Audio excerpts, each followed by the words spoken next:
નમસ્તે ખેડૂત મિત્રો, ખેડૂત માહિતી કેન્દ્ર ચેનલમાં આપનું હાર્દિક સ્વાગત છે. ખેડૂત મિત્રો, આજે આપણે જોવાના છીએ આજે આ વિસ્તારોમાં પડશે વરસાદ. ગુજરાતમાં ચોમાસાની એન્ટ્રી બાદ વિભાગની આગાહી અનુસાર કેટલાક જિલ્લાઓમાં વરસાદ થયો છે. વરસાદને કારણે ખેડૂતોમાં ખુશીનો માહોલ જોવા મળ્યો હતો. આજે હવામાન વિભાગે રાજ્યના અનેક વિસ્તારોમાં જેમ કે અમદાવાદ, દાહોદ, છોટાઉદેપુર, સુરત, નવસારી, નર્મદા, વલસાડ, તાપી, દમણ, દાદરા નગર હવેલી તથા સૌરાષ્ટ્ર અને કચ્છના તમામ જિલ્લાઓમાં ગાજવીજ સાથે વરસાદ થવાની શક્યતા છે. આગામી 20મી જૂન સુધી ચોમાસું આગળ વધશે.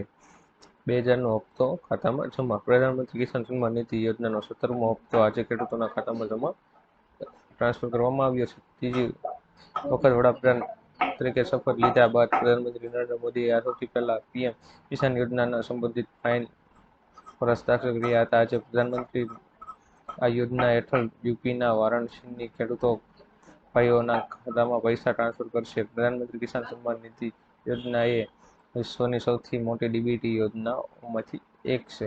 જનધન ખાતામાં આવશે પૈસા. કેન્દ્ર સરકાર દેશવાસીઓને આર્થિક રીતે સક્ષમ બનાવવા માટે અનેક યોજનાઓ ચલાવી રહી છે. મોદી સરકારે વર્ષ 2024માં પ્રધાનમંત્રી જનધન યોજના શરૂ કરી હતી. આ યોજના હેઠળ વાસીઓ માટે બેન્કિંગ સિસ્ટમ સાથે જોડવા ઉદ્દેશ્ય સાથે તેમજ સસ્તી નાણાકીય સેવાઓનો લાભ આપવા ઉદ્દેશ્યથી શરૂ કરવામાં આવી છે. જનધન યોજના હેઠળ તમે ઝીરો બેલેન્સ બેંક એકાઉન્ટ ખોલી શકો છો. પ્રધાનમંત્રી જનધન યોજનામાં સૌથી વિશેષ સુવિધાઓ છે. દેવા માફી અંગે માઠા સમાચાર. ખેડૂતો માટે દેવા માફીને લઈને ખૂબ જ મહત્વપૂર્ણ સમાચાર સામે આવી રહ્યા છે. ખેડૂતો ઘણા વર્ષથી દેવા માફીની માંગણી કરી રહ્યા છે. વર્ષ 2022માં ગુજરાતમાં વિધાનસભા ચૂંટણી હતી ત્યારે ખેડૂતોને એવી અપેક્ષા હતી કે ચૂંટણી પહેલા દેવા માફીને લઈને કોઈ સારા સમાચાર આવી શકે છે, પણ ક્યારે કોઈ જાહેરાત થઈ નહીં. ત્યારબાદ ખેડૂતોએ તેવી આશા હતી કે 2024 લોકસભા ચૂંટણી પહેલા લોકોને ખુશખબર મળી શકે છે, પરંતુ ખેડૂતોના દેવા માફી અંગે કોઈ જાહેરાત કરવામાં આવી નથી. તેથી ખેડૂતોની આશાઓ ઉપર પાણી ફરી વળ્યું છે. માત્ર કોંગ્રેસ સરકારે એવું જણાવ્યું છે કે જો તેની સરકાર બનશે તો મોદી સરકારે જે ઉદ્યોગપતિઓની લોન માફ કરી હતી રકમ ખેડૂતોની લોન માફીમાં વાપરવામાં આવશે. સિમ કાર્ડને લઈને મોટો નિર્ણય. Telecom regulator authority of India TRAI sim કાર્ડને લઈને નવા નિયમો જાહેર કર્યા છે અને આ નવા નિયમો 1 જુલાઈથી લાગુ થશે, જેનાથી સાયબર ફ્રોડ અને ઓનલાઈન છેતરપિંડી પર અંકુશ આવશે. Telecom regulator authority of India મુજબ જો ખોવાઈ ગયેલા અથવા તૂટવાના કિસ્સામાં તમે સિમ સ્વિચ કરાવો છો તો તમારો નંબર પોર્ટ થશે નહીં. આ સમય મર્યાદા 7 દિવસની રહેશે. ઘણી વખત છેતરપિંડી કરનારાઓ સિમ સ્વિચ કરીને લોકોને લૂંટે છે, કેમ કે સિમ સ્વેપિંગ કોઈ જાતનું હોતું નથી. મહિલાઓને મફત સિલાઈ મશીન. ભારત સરકાર એવી કોઈ સ્કીમ ચલાવી રહી નથી જેમાં મહિલાઓને સીધું સિલાઈ મશીન આપવામાં આવે. ભારત સરકાર મહિલાઓને સક્ષમ અને આત્મનિર્ભર બનવા માટે વિશ્વકર્મા યોજના ચલાવી રહી છે, જેમાં મહિલાઓને સિલાઈ મશીનનું કામ શીખવાડવામાં આવશે અને આ કોર્સ પૂરો કર્યા પછી તેમને ₹15,000ની રકમ આપવામાં આવશે, જેથી તે એક સિલાઈ મશીન ખરીદી શકે અને પોતાના ઘરે સિલાઈનું કામ ચાલુ રાખી શકે અને પોતાના ઘરનો ખર્ચ ઉઠાવી શકે. ઘણી મહિલાઓ આ યોજના માટે અરજી કરી છે. અમને જણાવી દઈએ કે આ સ્કીમમાં સિલાઈ સિવાય બીજા ઘણા કામ શીખવવામાં આવશે, પરંતુ તમારે સિલાઈ મશીન જોઈતું હોય તો તમારે આ સ્કીમમાં દરજી તરીકે રજીસ્ટ્રેશન કરાવવું પડશે. આજના સૌથી મોટા ખેડૂત સમાચાર. રાજકોટ માર્કેટ યાર્ડમાં મગફળીની 2000 ક્વિન્ટલથી વધુ આવક થઈ હતી. જાડી મગફળીના 1100 ક્વિન્ટલ આવક થઈ હતી. જાડી મગફળીના ખેડૂતોને 1110થી લઈને ₹1338 સુધીના જોવા મળ્યા હતા, જ્યારે ઝીણી મગફળીના 1350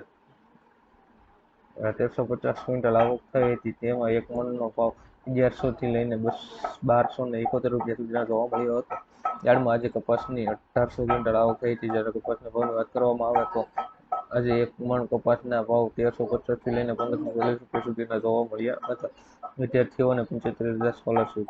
આ સરકાર દ્વારા એવા વાલીઓ માટે જેમની દીકરી આ વર્ષથી ધોરણ 9માં પ્રવેશ મેળવવાની જે વિદ્યાર્થીઓની ધોરણ 9થી ધોરણ 12ના સુધી અભ્યાસ કરી રહી છે તેઓને રાજ્ય સરકાર દ્વારા તરફથી 50,000ની સ્કોલરશીપ મળવાની છે.